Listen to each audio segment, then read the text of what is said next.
All right, we are live. Detroit Lions Collective, every single Wednesday at 6 p.m. We are back. I am Jeff Iafredi from Crunch Time Sports. We got Justin Rogers, Detroit Football Network, Colton Pouncey from The Athletic, and, of course, Will Birchfield. He seems like – is he at Comerica? I can't – no, he's not. He's not. No, I'm at the Fox 2 sports office right now. Actually, you can catch me on the Fox 2 live stream beginning at 7 o'clock as soon as this finishes off. So I'm kind of just everywhere, boys. You know how it is. I love it. Everywhere but home. 5 episodes and 3 I haven't seen my wife locations. and kid in 6 weeks ever since this started. Yeah, he is actually everywhere but home, but he's still he's here. I'm actually homeless. Yeah. Yeah, that's the rumors. It is what it is. But we have lots to get to today because last week we previewed the Packers game. The vibes were high. The vibes were high. We're talking about the Packers, just kind of what to expect for fans, what we kind of expect. Now we have a result from Sunday. We have a result. The Lions did not show up. I don't even think it didn't even look like the same Lions team remotely close that we've seen at all over the last couple of years. Probably it is the worst loss with this much talent, probably since that Ravens road loss that they suffered to Lamar Jackson. It was devastating. You guys obviously had to cover it. I covered it on my YouTube channel. We'll get our initial reactions to that, and then we'll get to the Bears later in the show. But what's just kind of a couple days removed from whatever the heck that was on Sunday? I think at some level you just have to take it as week one, a week one anomaly. And, I keep looking at the roster and waiting for some void to appear that, we might have missed. And clearly Frank Ragnow is missed. That's of note and something that the Lions are going to have to grow and adjust to, going forward. But there's still so much talent on this roster, so much of it returning from a 15-win team a year ago, an NFC conference champion on the doorstep of the Super Bowl 2 years ago. And so, I think we kind of set the table for Green Bay being a quality team last week. And they proved that. They proved more week one ready. But, there's not much you can do other than get better and move on. Yeah, I was a little worried about this game in some ways, just because the new coordinators and whatnot. But I think I kept coming back to, okay, this team has handled the pressures of Lambeau in recent years. They've got the talent. They've kind of had the Packers number. So it's like, in some ways, I thought it'd be a good matchup. And then Micah Parsons, we know how effective he would be in, a bit of a snap count, which ended up not being much of a snap count because he still played a lot. So yeah, I mean, going into a game like that, you're like, okay, maybe you can catch them off guard, switch things up a little bit because you have kind of an element of surprise to new coordinators. They kind of did a lot of things they've done, at least defensively, a lot of man coverage, a lot of blitzing. And then offensively, there's just poor execution, lack communication, the fundamentals that Campbell talked about. That stuff wasn't there. That's not really characteristic of what we've known of these Lions under Dan Campbell over the years. So, yeah, it looked different. I don't know if you can blame it all on scheme, as some people are doing. I think they're sort of taking what the defense gave them. Jeff Hafley does a really good job over there with what he does, and being able to win with 4 without blitzing, I think is huge. You add a guy like Micah Parsons into that equation, it gets a whole lot easier, right? So probably some things they weren't expecting, but hey, they got beat. The better team won, and I think that was pretty evident on Sunday. Yeah, considering the holes that the Lions are trying to fill both on the sideline and the offensive line, I don't know if there could have been a more daunting matchup in week one than on the road at Lambeau against a team that just added one of the 3 best pass rushers in the NFL, and against a defense that is uniquely equipped to challenge your offense with their ability, as Colton referenced, to mostly penetrate by rushing 4 and then to drop 7 into coverage and to be able to play pretty much 2 high safety the whole game to take away the threat of those explosive plays for the Lions. It's just interesting. I wonder how things go on Sunday. If the Bears at home had been the week one matchup, if we'd be having a much different conversation about this team and about this team's readiness now. But the reality is that they were out-muscled and they were outmanned, and they were frankly outmaneuvered, certainly in the first half from a schematic standpoint, in a way that we haven't seen. I'd echo your point, Jeff, since the Ravens game back in 2023. It was jarring watching them in the first half struggle wholeheartedly to try and run the ball in particular. And watching the Packers defense make contact with Lions ball carriers in the backfield on 16 of their 22 rushing attempts was unlike anything that any of us have witnessed watching this Lions offense for 3 to 4 years now. So certainly a challenging matchup that exposed some holes that hopefully serve the Lions down the road. Alternatively, Will, if they opened up against the Bears at home and lost a game with that defense missing the pieces they were, and with Caleb doing Caleb things, this conversation might actually be worse somehow. Yeah, there's no denying that. I think the biggest surprise for me watching that game on Sunday was, number one, just the lack of urgency and energy. Usually you see that every single week from a Dan Campbell, especially week one. I feel like week one, and I heard, I forgot what former NFL player said this, but it's a great point. Week one is the game or the week that you don't even need to get ready for. It's week one of the NFL season. Like, that should just come naturally. It's the start of football.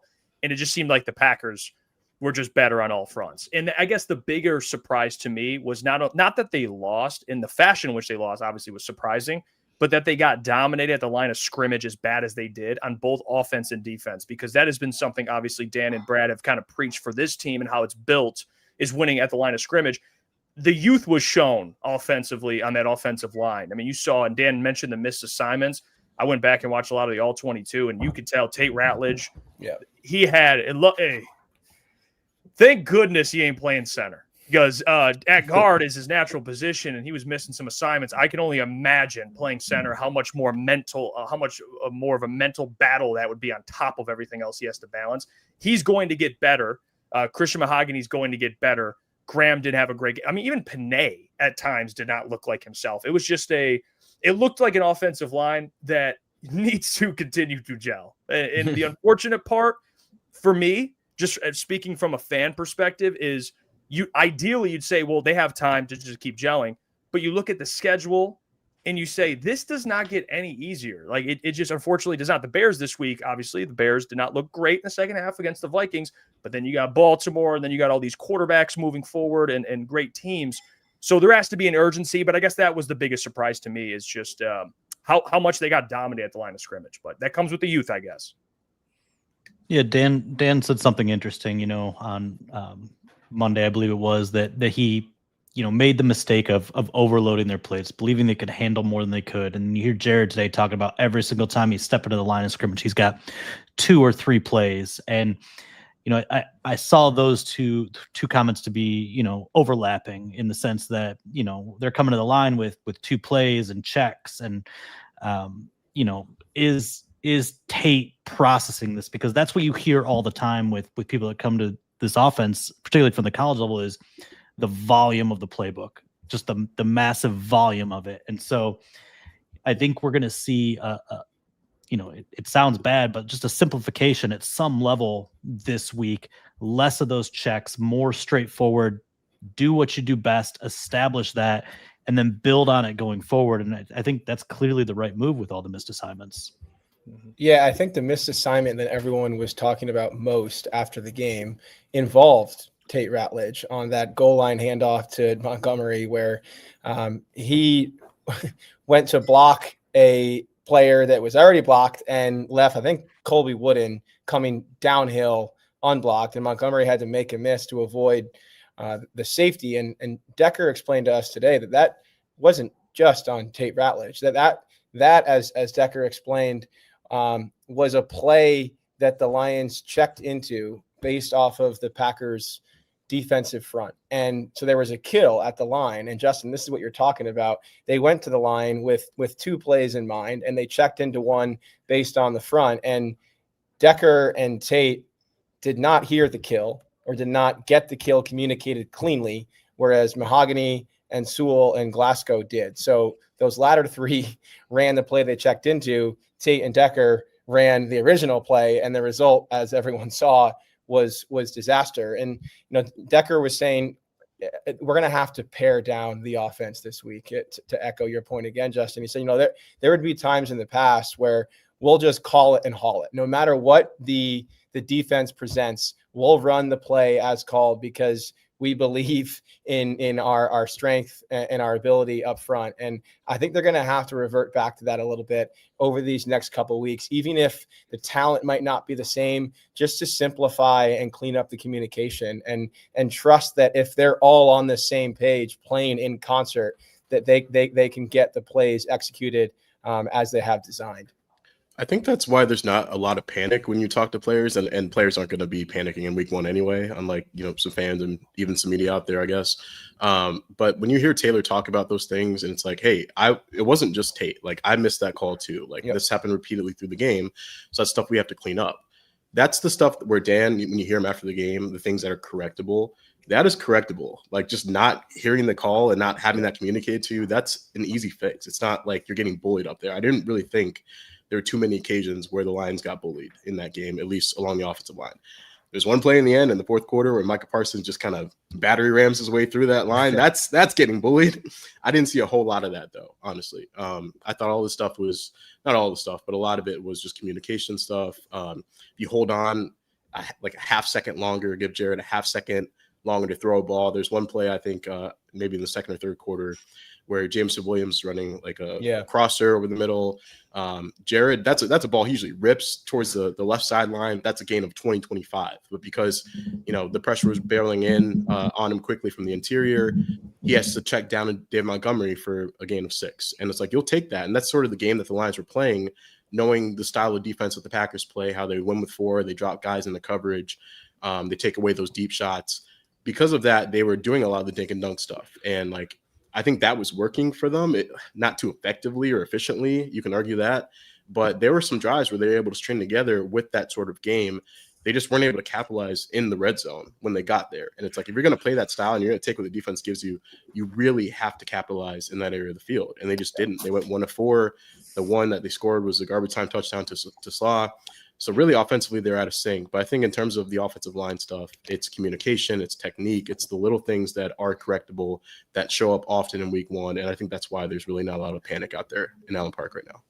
I think that the check down stuff's really interesting, right? Because people hate watching it, but it's sometimes what you have to do. Like, there's no other choice based on what the defense is giving you. And I was talking to an assistant coach for a different story this week and just kind of hit on the game after we had wrapped up the interview. And he's like, look, I was with a different team and we played Tom Brady in the playoffs and we did the same thing. We forced him to dink and dunk. And he goes, he killed us all games. He's like, fine, check to the back. And he goes, it was 10 yards after 10 yards. Because at the end, 48 points. We didn't give up the big play and they put up 48 points. And so we saw the Lions move the ball 3-4 drives in that game, 50, 60 yards, 10, 13 plays. It was the inability to finish. That's what these defenses count on, is eventually you shoot yourself in the foot, whether it's a sack or a holding penalty or something. You make that one mistake and suddenly the drive is killed. You've got to execute 15 times. And that's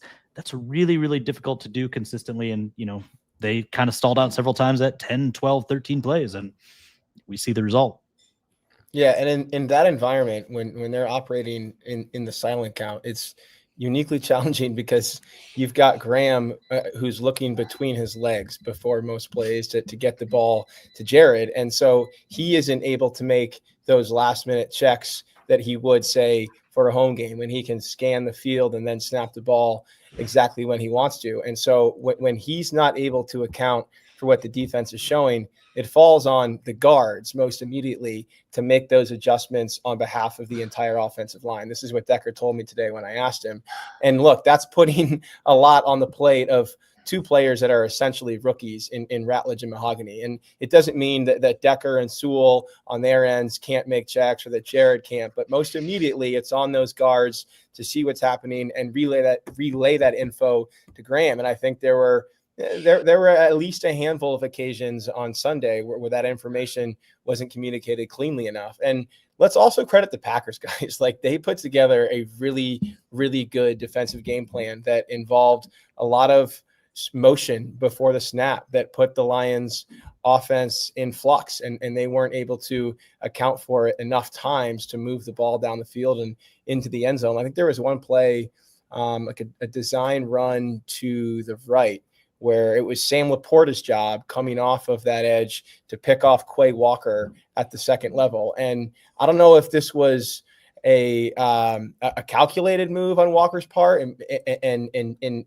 diagnosing what the Lions were going to run, but like a second or two before the snap, he took 2 or 3 steps to his left and made it impossible for Sam to get to his road marker and to pick him off on that play. And the play was otherwise pretty well blocked, but Walker shot through the gap that it was impossible for Laporta to get through and took, I think it was Gibbs down for like a loss or a gain of 1. So credit where credit's due to a very active and disruptive Packers defense, especially that front 7. So what you're saying is John Morton in the booth versus John Morton on the field. It's not a 50-point difference. Is that essentially that's foolish? Said Jared Goff. Okay. To clarify for the people that just because John Morton is not on the sideline does not make the offense bad. Okay, just want to make sure that's clear because it seems like that was people's takeaway for whatever reason. But I do want to ask you guys the question, just your overall evaluation. I know it's one game. Of course, you can't really evaluate John Morton or Kelvin Shepherd, but you at least can see, just a little bit of style, even though it's still the Lions style and Dan style, like you hit on last week, Colton. It's still going to be Lions football, so it's hard to really decipher the difference. But you get to see kind of a new era with John Morton and Kelvin Shepherd. What was kind of your guys' overall takeaway from both of those guys in their debut as new Lions coordinators? Because after the game, obviously in the fashion in which they lost, I'll tell you one thing, ESPN didn't open up the show with Lions miscommunication errors. I'll tell you that. It's these coordinators stink. That's usually what they're doing. What'd you guys make of those two's debut? Colton, go ahead. Yeah, I mean, that's something Dan kind of predicted. I think it was the first day of training camp. He said, look, I know it's coming. We lose the game, it's coming. Our offense has a bad day, it's coming. The defense, gives us some points, it's coming. People are going to talk about our coordinators. I can't control that. That's just the narrative. So I promise you, he's not concerned after one bad game. He took ownership of this one, which we know he tends to do after losses. But to me, it came down to execution. I know no one's going to like hearing that. When I watched the game plan, I'm like, I understand. Like the game flow, I think is one thing versus the game plan that you initially come out with. You want the deep shots. The deep shots were in there. They ran plays to try to target guys downfield. They were covered up really well by a good defense. And I think my takeaway from that was that this Packers defense is uniquely positioned to handle this Lions offense. And I know that's not something people want to hear, but there aren't many teams that can play the style that the Packers play and have success the way they did against this Lions team. I really don't think there's many. And again, some of that was self-inflicted on the Lions end. So it could be better the next time they play around in November, next time they line up. So that's one thing. Defensively, I don't like the way they started that game. Brian Branch gets the penalty, he throws Tucker Kraft's helmet. I thought that was a little selfish. I thought he kind of made it a one-on-one game there in the first quarter, and it didn't need to be that way. He tends to lose his cool in that building. I thought that really kind of set him back. I know Branch was awesome in that game the rest of the way, but that's a play where like they had a run stop, I think, on the play that he threw the helmet, and then you give them 15 yards for free. And a play or two later, he's scoring in your face and like getting in there and telling you, yeah, I just scored on you. So I didn't love that. I think the early deficit, getting down 7-0, 10-0, 17-3, it just kind of changed the game script where like they had to do whatever was possible to try to move the ball. So I think it was kind of all-encompassing offense and defense. There were some communication issues in the secondary with some switches. They had some man beaters in there, like the Jaden Reed touchdown where you had the pick and then gets open free downfield. That's stuff that like you can put into your offense when you know what type of defense your opponent is playing. And they've known this Lions man coverage defense for years. I thought maybe that's a game where you use the element of surprise and switch it up on them at least for game one. Say, hey, surprise, we're going to do a lot more zone. They didn't really do that. They blitzed a lot, play a lot of man coverage in that game, and the Packers were ready for it. So you got to tip your cap. So in terms of how the coordinators did, obviously not their best, right? Like Dan Campbell said, it was on coaching too. It was on players. It was on all of us. I think it's all encompassing there. But again, it is one game, maybe a bad matchup, maybe bad timing with people still learning how to play in this level at this league. But I think you just chalk it up to, getting beat and you move on. Look, I know something about replacing greatness. I had to step in for Tom Kowalski. So I feel all of John Morton's pain, if you will. But Colton points it out, like the communication errors are something I'm more comfortable putting on the coordinators. Like that is your job, is to have them prepped. And when DJ Reed, a veteran in this league, is still struggling on that opening series with who is his responsibility when two receivers are bunched out of motion, like that's concerning after 6 weeks of training camp. When there's a miscommunication between Tate Rattlage and Panay Sewell, that's concerning because you've had 6 weeks to prep. I didn't have a whole lot of problem with the play calling on either side. Clearly some execution concerns, the run game being the biggest among them. I think defensively, I was very curious about seeing the blitz going into this game. Pretty disappointed with how that looked, and if you can't get that working with the lack of kind of interior pass rush you have, Hutchinson getting doubled, like you're going to have a bad day. You can't cover man coverage in this league without some level of pressure, and they got none of that. And so, the coordinators are going to look worse because of the execution, and maybe you put some of that, strategically on the coordinators. But I'm more concerned about why was this team, after an extra week or week and a half of training camp, why were they still having the communication errors they were? That is the thing I'm most bothered by with the job that those two did.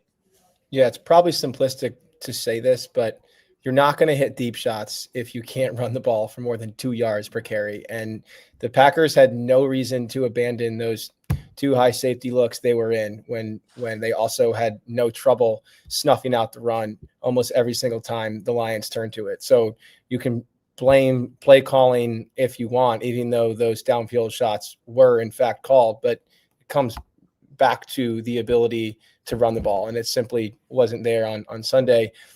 Defensively, I'll hit on probably one of the main points of frustration for the fans, and I'll be honest, one of the main points of confusion for us watching that game from the press box, which was the decision to drop Hutchinson into coverage on 1 3rd and long snap, and on the very next drive to do the same thing with Marcus Davenport. And you guys will also be quick to note that on both of those plays, the Packers converted long gains for first downs. On the play that Hutchinson dropped into coverage on 3rd and 6, I think it was Jaden Reed wide open over the middle for an 11-yard gain. And then the play where Davenport at 6'6" and 285 dropped into coverage, it was like a 25-yard gain down the seam. Both of those drives ended in points for the Packers. When Hutchinson was asked about it today, I don't want to say he didn't mince words because he always minces words, but he did not mask his feelings about that play call and how it came to be. He said, we adjusted as the game moved on. We got out of that a little bit more. He said we just happened to be in those positions in that game, which is obviously not the most ideal position. It was very clear that Hutchinson was not a fan of that play call. And when he was asked if that's going to become a core part of what this Lions defense does, he went, I don't think so. So not something to be concerned about moving forward. I also asked Davenport about it. He was a little more diplomatic. He said it's something that he used to do even in New Orleans back in the day, and that he's open to doing anything. But look, man, when you have, as the Lions will be the first to tell you, one of the 5 elite defensive ends in the NFL, don't overcomplicate it. On 3rd and long in an obvious passing situation, let that guy rush the passer, and do the same thing with Davenport, especially when these two guys are coming off of injury and trying to find their flow and their place and their footing still in this defense. One note on Davenport, who simply was not good enough on Sunday. I think a lot of people were disappointed in his performance, given how highly the coaching staff and his teammates had talked about him and how much this front office has banked on his ability to make an impact this year. He was mostly invisible for that game. And when I asked him about it today, he admitted that there were a number of plays where he just didn't go full tilt. Like he's still trying to find the trust of his own body and his comfort within this defense. He said he felt like too many times he was thinking about doing his job and what that meant for where he should be on the field rather than just playing full tilt downhill every single snap. I think he expects to be closer to that version of himself on Sunday. Maybe that explains somewhat the lack of his production, but if they don't find someone to win one-on-ones to a semi-consistent degree across from Hutchinson, they're going to either have to abandon man coverage in the secondary or hope that Hutchinson starts beating double teams at a more consistent rate, because that's the obvious dilemma for this defense after week 1. I looked up a couple numbers just because I was curious. This one about like Aiden and Davenport dropping into coverage. I think Aiden had 2 coverage snaps and Davenport had 1, which says a lot because it felt like they just came at inopportune times. Yeah. It felt like a lot more though.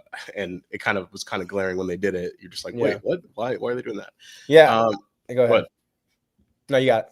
Yeah. And then another thing I looked up, just the blitz rate, obviously 47.8% in week 1. That was the second highest blitz rate of any team in week 1. That overall, their pressure rate was about 26.1, which was the 7th lowest in week 1. When the Lions only rushed 4, their blitz rate or their pressure rate fell to 16.1%, which would have been the 2nd lowest overall. So like that's kind of what they're working with now. Like they don't have a guy that can win opposite of Hutch, at least not in game 1. I'm willing to give Davenport the benefit of the doubt some more time because he is a good player, and we saw it in practice. Like he was using his bull rush, winning with power. We just didn't really see that in week 1, and so I'll chalk it up to maybe his body still, adjusting to being back on the field. But if that's going to be a sign of things to come, it's not pretty. And it kind of goes back to the edge discussion. And like, could you use another body there? Because really they only had 3 true edge rushers active for Sunday's game. So that, you're playing some guys out of position. You're forcing them to kind of move on the outside. It's not going to look great all the time. The other thing I would say is they were blitzing a lot with their linebackers. Yeah. Jack Campbell's not the best blitzing or pass rushing linebacker. They tried that with him as a rookie and it did not go well, and sometimes looked like he was running into a pile, and maybe that's what they asked him to do, but did not look super effective. Him and Anzalone, I think, had 5 or 6 blitzes in that game, and not super effective. I didn't think so. One thing I did like in the second half is they had a wrinkle where they had Aiden out wide on one side, Davenport out wide on the other, and then Al-Qadim Muhammad in the middle, along with Chaos. And that looked like it worked. I think that was one of the plays that either led to the near interception, or it might have been the Branch interception that was called back. I think that was the play. So, like, when you hear Campbell say, we like some of the things we did in the second half, I think he's alluding to some of those wrinkles, and it's like just trying to figure out what works. It's still early, and, like, this is the first time Kelvin Shepherd has had this collection of talent at his disposal as a DC. So I think he's still learning on the job. And yeah, you could say they weren't passing as much in the second half, but I do think that we saw some good signs from the defense at least. And look, Aiden's not always going to be chipped. He's got to win those one-on-ones when he has them. That's something that he mentioned today. I don't think it'll always look like this. I think he's going to be a lot more active probably starting this week. So I would not exactly press the panic button yet, but some of the issues that we talked about all offseason about depth, do you have enough? I think some of those were at least validated for a little bit. And I don't know exactly what Jordan Love's time to throw was. I'm guessing it wasn't very high. He got rid of the ball quickly too, so that was another factor. It's probably encouraging sign that Caleb Williams is coming to town, because Lord knows he'll hold on to it for 5.5 seconds before you give a couple shots. Yeah, we love this theory of Kelvin Shepherd being super creative, especially with his linebackers. But I didn't, I guess, love the practice of it on Sunday. Like, if you're going to blitz your linebackers, but at the expense of pass rushing either Hutchinson or Davenport, for example, like if the compromise is one of those has to drop into coverage, then I'm not sure that that's entirely worth it. So it'll be interesting to see how he uses the blitzing linebackers without subtracting from his defensive line moving forward. Yeah, I think it would be devastating to struggle consistently winning one-on-ones besides Hutch when you had a guy in the building that was 7th in pass rush win rate. I think that just sucks. And I don't even want to think about it, yeah, you know what? We don't even need to mention his name. He who must not be named. Yeah, I don't even want to mention his name. We might have to start paying the guy like royalties as much as we mention him on not we, but I do as well on my own content. So yeah, it was one of those games, I think, where Davenport, where I'm not going to lose faith in the guy. I think we've seen he's a capable player. It's just really health. So if he stays healthy, I have faith he can win those. I thought overall, though, the run defense was more positive, especially early on, which is actually a great thing because you don't have one of your best, if not your best, run defender in Ali McNeil yet. So I thought they did a really good job with Josh Jacobs. I expected anywhere from 3 to 3.5 yards a carry. I think they got him to right 3.5 yards a carry. I know we got in the end zone, but I thought overall the run defense looked solid. I know the coverage, to kind of go back to what we were talking about earlier, the missed assignments. I know TA was kind of playing through the groin injury, it looked like, for a little bit there. And he got there's two big plays where, he got beat on, and I think he was like, all right, this groin, we're probably going to have to this now my groin hurts. Yeah. I'll PBU in the end zone. I'm kidding. Yeah, not the PBU in the end zone. Just those two. Yeah, I still think Kirby was at fault on that long reception. Looked like, I say at fault. Like, I think you give an all-pro safety some ability to ad lib and read, and to his, he was reading Jordan Love's eyes, but Jordan Love is apparently more advanced than he anticipated and was able to transition and make a read off of Kirby and take that deep shot. But that was a center field play that he left TA exposed, and that was unfortunate for him. Yeah, even harder when on the very next snap they run that little pick route and TA gets exposed again, and all of a sudden, it was a 17-3 at that point, and it felt like the Packers just kind of cruise controlled from there. I'll tell you what, fellas, that was a tough morning to drop a Terrion Arnold as CB1 feature on the old Twitter platform. I felt pretty good about that one after the first two drives.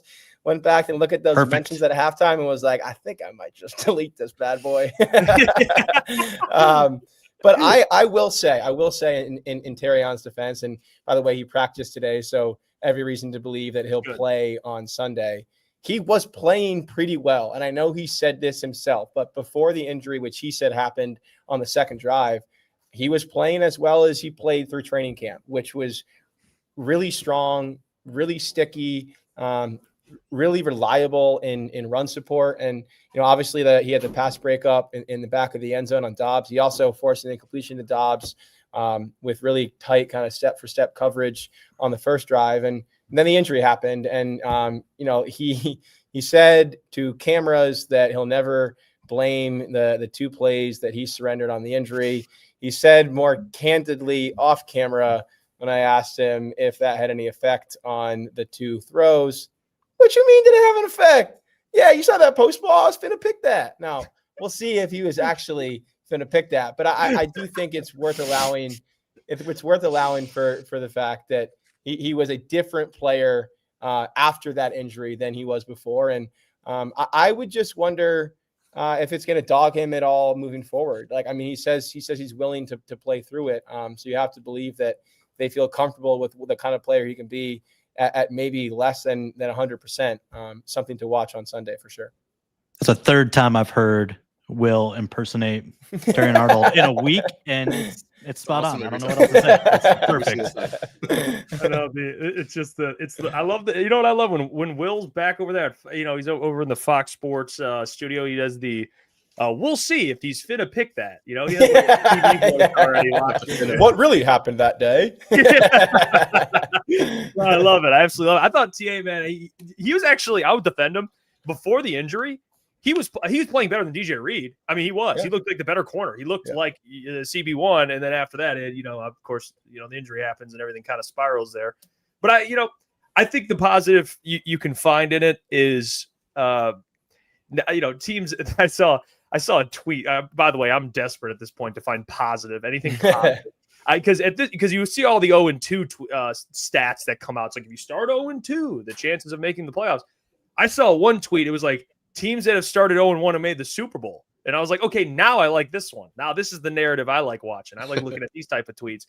And I think for the Lions, it is you can give this to Dan Campbell. One thing among others you can say about him is they haven't lost back-to-back in a long time. And he gets these guys ready to play, especially after bad performances like they displayed on Sunday. So if there's anyone you should have faith in getting this ship right, it is a Dan Campbell coach team. So I think there is positive to look for. And I know the Bears, and I didn't want, before we get to the Bears, we didn't really get to talk about JMO's extension. I know it happened on Saturday night.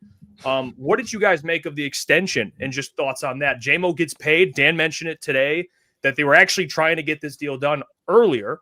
and it got done this past weekend at like midnight, by the way. So people, you guys know how this is. You can't do nothing. You can't have a social life.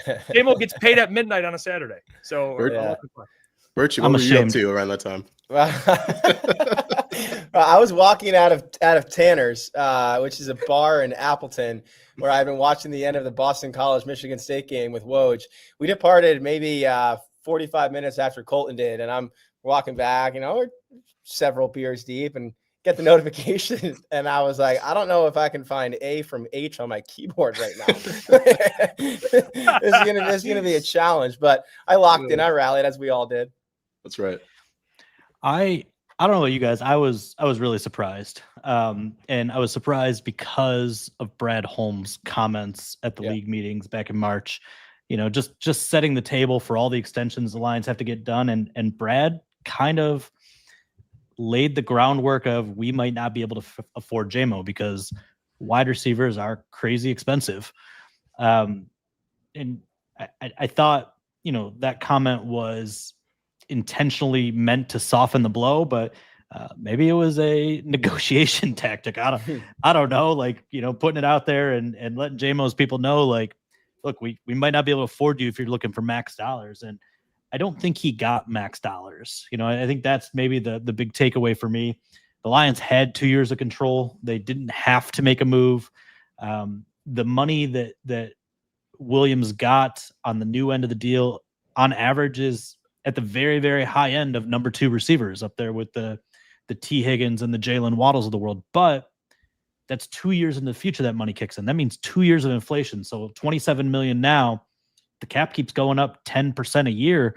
Now you're talking that's $27 million a year for what will, essentially be $33 million a year for the guys signing then. So it does end up, I think, looking like or should end up looking like a relative bargain, assuming that there isn't some kind of off-field issue or injury that, hinders J-Mo a couple years down the road. Yeah, I'm with you, Justin. It really felt like that was, going back to Holmes' comments, the owners' meetings, it did feel like he was sort of preparing the fan base or whatever, just for hey, this could happen. But the receivers are expensive, man. These cost a lot of money, these guys. That's what it felt like to me, at least. So I'm with you there. I think the more you got into the offseason and you hear from John Morton saying, I think this kid's going to have a breakout season. And you see him out there and his route running's improved. He's sinking his hips and getting out of his breaks faster. And he's looking more like an NFL receiver. And I know the numbers weren't great the other day. But just the stuff that you heard all summer, I think is kind of when my mindset started to shift. Maybe they could find a way to get this done. And then you see the way they structured the Kirby deal. And it's they're pretty smart over there in Allen Park. They know what they're doing in the front office. And so, how does it all work when you got Laporta and Branch and Gibbs and Campbell down the road? Sure, that's something to worry about. But the way they set this deal up where the money doesn't really kick in until later, and it's that's going to be a bargain by the time 2027 comes around. That's I thought it was a really good deal for them, a smart way to get in front of it before he does have maybe a breakout year this year. We don't know. But if he were to replicate last year's production or exceed it in 2025 and you don't have a deal done with him, then I think he has a lot more leverage in that conversation. So to do it now before that happens, I think is smart. It's a bit of a bet, but it's a bet on one of your guys that you've known for years and you've watched grow up in your system. And those are the guys that they're always willing to bet on. And that's something that they've proven over the years. And it was really no different with J-Mo. Yeah, I think they felt better about J-Mo even before camp, Colton. I think camp was an extension of what he had showed them this offseason when he was here before a lot of the coaches. Now it helps that he lives here. This is what he calls home. But Scotty Montgomery was saying today, receivers coach, that J-Mo was back here before even he was this offseason in the building, putting in work. He obviously showed a commitment to the program that maybe they hadn't entirely felt in years past. And to me, this was an example of both sides kind of doing right by each other. J-Mo doing right by the Lions, and that if he had waited another year or possibly two to test the market and continued his current trajectory, knowing that they wouldn't have been able to afford him. If he had played himself in to wide receiver one money in the NFL, it was simply infeasible to have him on this roster. And the Lions doing right by J-Mo in that for all of his growth last year, this is still a guy who only has 83 career catches to his name and now has an $83 million contract to show for it. But rewarding him for the growth and the maturity that he showed last season and then into this offseason. And it just felt like the right time for both parties to reach an agreement if they wanted to remain wed, so to speak, because it felt like if it wasn't done now, that these two sides were destined for a divorce just because the math would have necessitated it, or the Lions would have had to divorce from one of those other core pieces that we've referenced. So it was good timing and a show of mutual faith between player and organization. Let me just throw a little math into this conversation, because the Lions did have the 5th-year option with the rookie contract.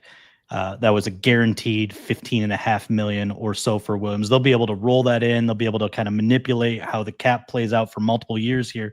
So in reality, the average is a 4-year deal at around $24.5 million. Now you're talking about a contract that's comparable to Michael Pittman, to Deebo Samuel, to Calvin Ridley. If I told you could have JMO for that money, for that caliber player, I think it just makes a lot more sense, makes it even easier to digest, as opposed to the very agent driven, I think 3 years, $83 million. Yeah, well, I think the deal, how it's structured, especially because Brad has been kind of proven he pays guys early, it makes a ton of sense. I think the part where I was a little, and not that Brad would be irresponsible to bank on an unknown entity like Isaac Tesla, but you traded up to get a guy like Isaac Tesla, who now gets probably slotted in at wide receiver 3 for the foreseeable future, which I think he has much higher talent than that. But the deal getting done does not surprise me. And the number in which it got done at does not surprise me. So the fact that JMO's here, you can't find guys that can run like JMO can run. His speed is very rare. So I will give him that. And the money, like you brought up, Justin, it is ridiculous how much receivers. I mean, $24 million for Jameson Williams. He could be a number 1 receiver on other teams, many other teams. So it is a great deal. I do want to get to the Bears game as well. Before I do that, though, we do have to get to a sponsor of the program here. All right. Very proud sponsor of the program, which, by the way, let me change this. Get this. Okay, there you go. Before we get into that, though, I do need to play this. We will see you guys right after the quick break. Sleeper is the #1 fantasy sports app. It pays to know sports. Pick more or less on top players. Your first pick is on us, so start winning now. Play in Texas, Georgia, Minnesota, and 27 more states. Pick anytime across all sports, pregame or live. Over 10 million players are already on Sleeper. Make your picks count.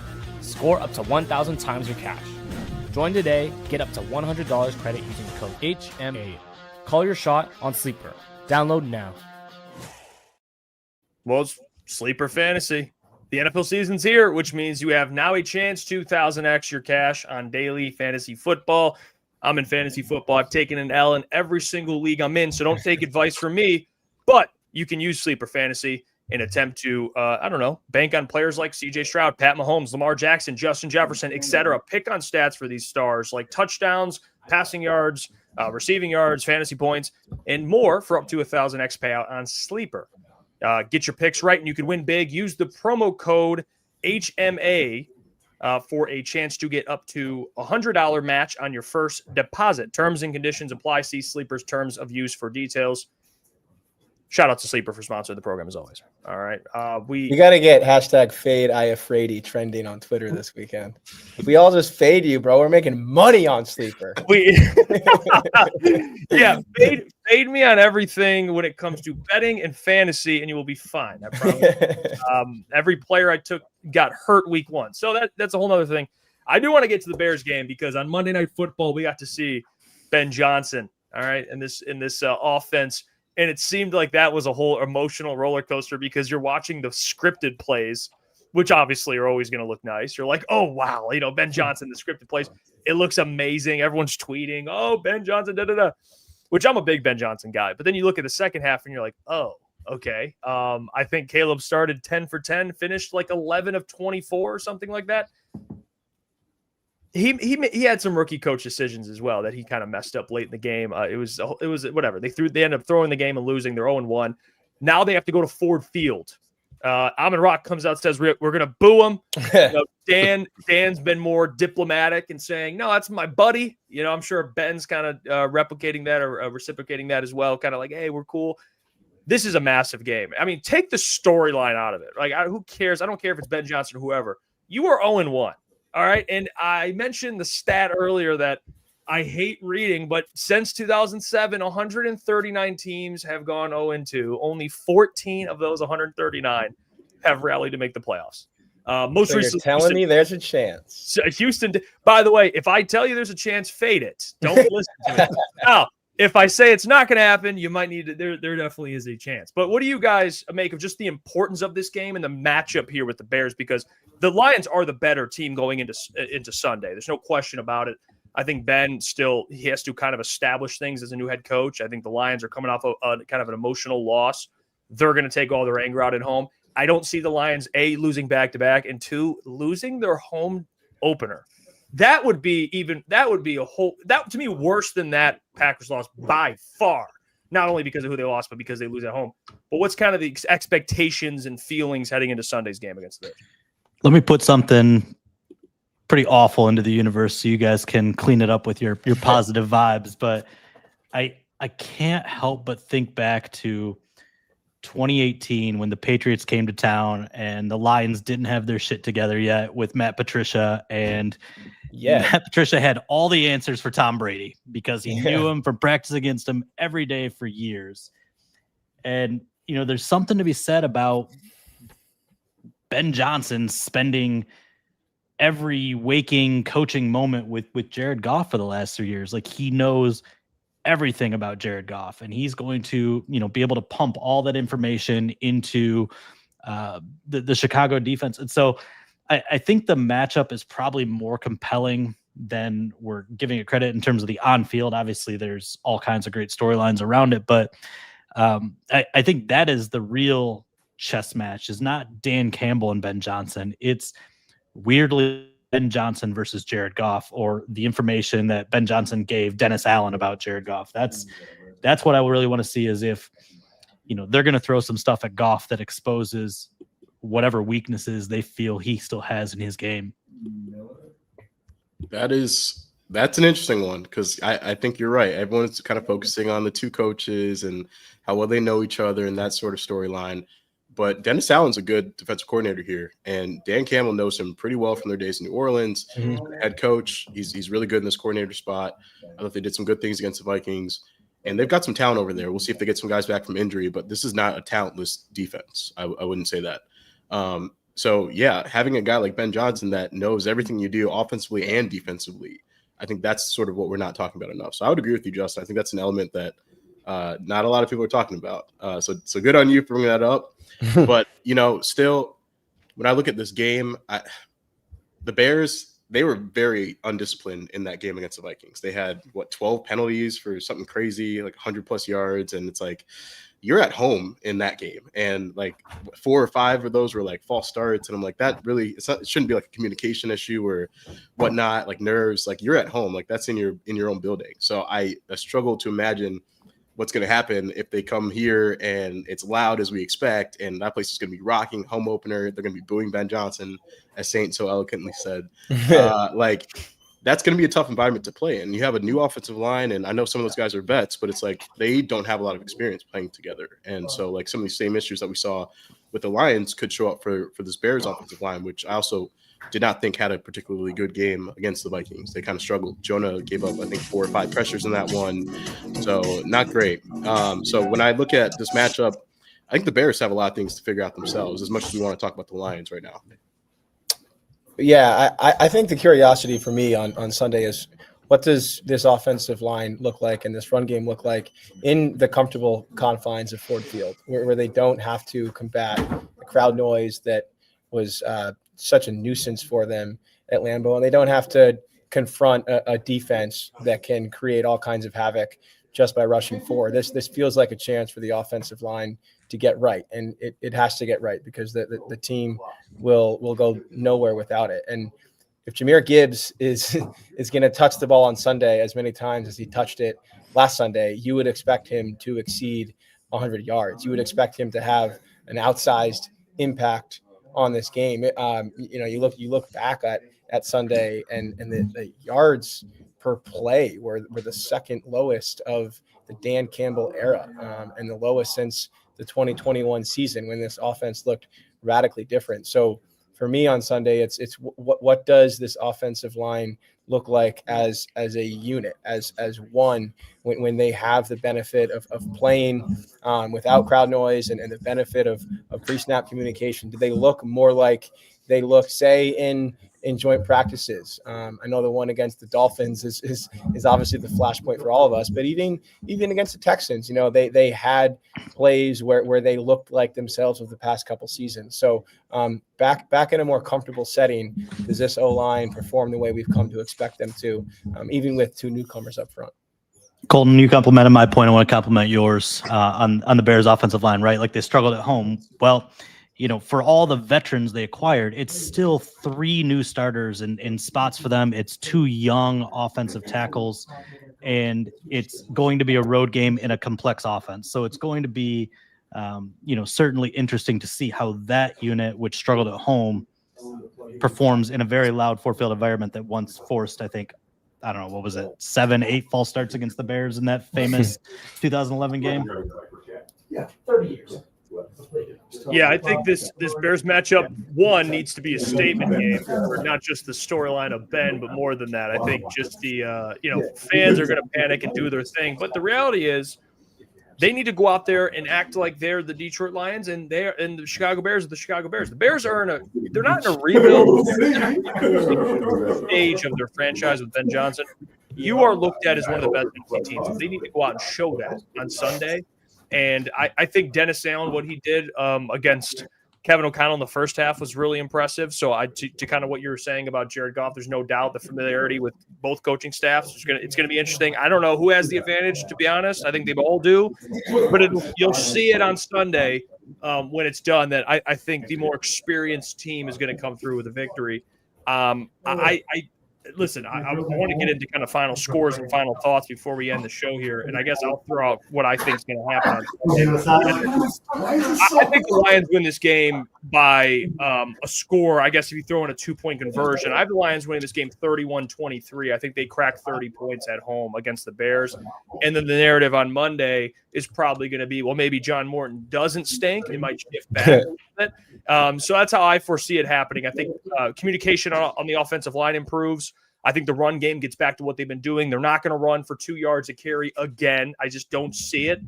And then I think the defense is going to be flying around and kind of show more of that pressure look that they wanted to show against the Packers. They get more pressure and more sacks against Caleb Williams. So I got the Lions winning this one and cracking 30 points at home on Sunday. It's a lot of points, and I don't know if I feel confident going from, we can say 13, but I'm going to say 6 points to 31, because I'm not going to put a whole lot of stock in that last drive outside of the amazing slot catch. I think more realistically, this might be kind of a grinded out game. I think back to the Bears home game last year where they needed to just squeeze that out and needed some Caleb dumb mistakes to really ensure that they won that one. I don't think people are going to love it, but I'm going to go 2017 Lions. I like that. I struggle with this one because I see all sides, right? I see all sides. Like, you got Ben Johnson knowing everything about this organization. The Lions know some things about Ben. Bears are still figuring some things out. Lions are still figuring some things out. So I don't think I can go in the 30s. I'll go 20. I'll go 24-20. And I think I might have said the same thing last week, so I'm probably just stealing my own take from the Packers game. It's going to be 24-20 every week. I'll just keep doing it every week until I get it. How about that? 24-20 Lions. Love it. To make my prediction, or to at least preview my prediction, I'm bringing in Dan Miller. Come over here. We got the one, the only, the voice of the Lions in the house. Let's Dan go. Miller, first of all, welcome to Lions Collective. It is an honor to have you on here. This is awesome. We're previewing like an Actors Guild fee, right? yeah. Nothing from Sleeper though. That's divided 4 ways, not 5. Hey Dan, what are you looking for in Sunday's game to assure you that this Lions team is back on track? Well, they got to get off the field on 3rd down. And I think if I look at that game, I look at that first drive where you had 3rd and 6, 3rd and 9, 3rd and 10. You put that team exactly in the position that you wanted to put them in, and you didn't get off the field. Yeah. And that's a huge boost for them. And it's a huge, negative for your defense. They gave up another 3rd down, then didn't give one up the rest of the way.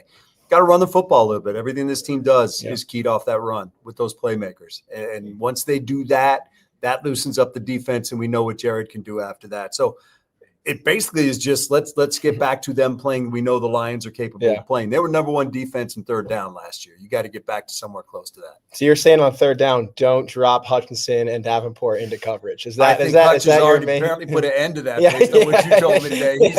Hutch said we're good with that. I think Hutch might have the headset on Sunday, making those calls himself on 3rd down. Although maybe they remember Hutch dropping back in his rookie year. That is true. Yeah, when he hid by the sideline. Exactly right. He looked so smooth. So. Yeah. Well, hey, Daps, thanks for stopping by. We good. appreciate it. Appreciate you, man. Hey, and catch him in about 4 minutes on the Fox 2 live stream. I'll be there too. We'll be talking shop, all things Detroit sports. I mean, how can I follow that? I'll just echo everything that Dan Miller said. No one wants to hear from me or see my face anymore. What a cameo. That was awesome. My blocks just got vastly less interesting. No, I'll echo what everyone else has said. I think this is a get-right game for the Lions' offensive line, most specifically, and I think they come out with a real intention to run the ball, not to quiet any outside noise, not to subdue the narratives, but just to prove to themselves, and especially those young guards up front, that they can run this offense the way they have run this offense and the way they want to continue to run this offense. And that starts with 4.5 to 5 yards per carry almost every time you drop back and hand it off. So I like the Lions to win this game rather comfortably in the end. I'd say 28-18 Lions 1-1 on Sunday, back to 500, baby. Hey, really quick, buzzer beater over under. Collective 4th down tries between these two teams. 5.5. Collective punts, 0. No punts allowed. Yeah, but I think the only thing that can make me more happier, to be honest, besides a win, I need a Dan Miller audio book. Can you read some books for me? I think he's on. Is it Cameo where you can get someone to record a specific line? I think he's on there. Look him up. I mean, it's going to cost you probably this entire week's paycheck, but it's well worth it. Worth it. So worth it. Hey, Sleeper, let me talk to you. All right, let me talk to you for a second. Appreciate you all as always. Hit the like button on the way out. You guys can check out our social media platforms. It's in the description as well as the channel description. We'll be back next Wednesday, but until then, from the fellas at Over Lions Collective, we appreciate you. See ya.